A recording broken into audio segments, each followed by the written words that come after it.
in general, we know that the proposed rule is estimated to cost between $162 million to $278 million for additional mitigation and pollution reduction facilities, and it lists benefits including reducing flooding, filtering pollution, providing wildlife habitat, supporting hunting and fishing, and recharging groundwater, with estimated benefits at $388 to $514 million annually. And I wanted you to give us some sense of how those benefit numbers were calculated.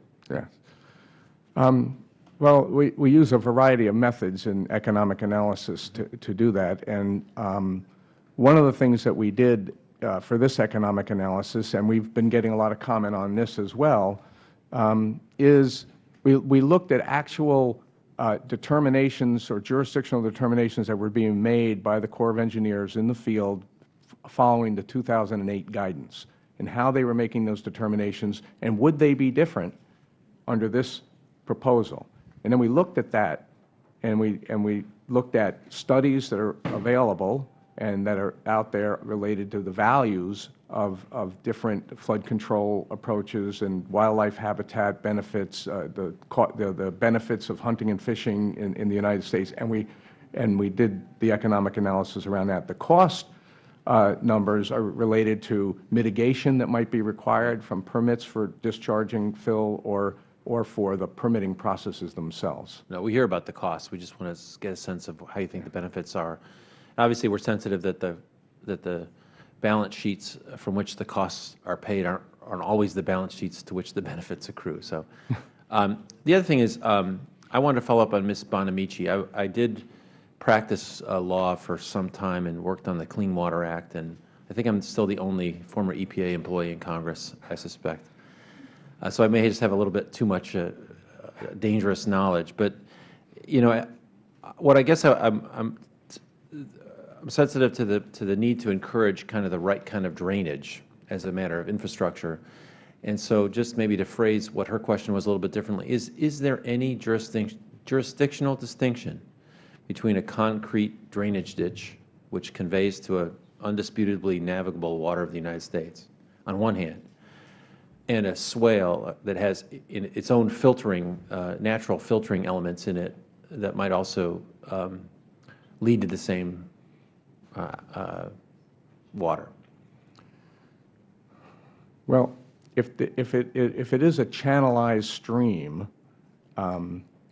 with concrete or gabions or riprap, and it runs, you know, with the proper perennial or intermittent characteristics, then it would be jurisdictional under this. And then if you wanted to discharge pollution into it, you would have to get a permit. Right.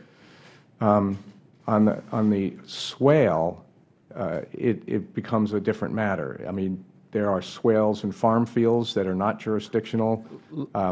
There are drainage off of a commercial property that has to move the water efficiently. Those are not going to be jurisdictional. So it's hard to say specific here. What I'm trying to get is the fact that there's sort of a filtering built into it. Yes. Does that make a difference in having to comply with the law?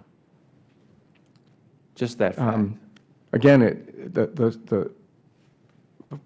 I'm going to say, as a general matter, swales are not going to be, drainage swales are not going to be jurisdictional. But that doesn't mean you can't consider whether you're going to be discharging pollution into them. But no, they're not. But that's exactly the point.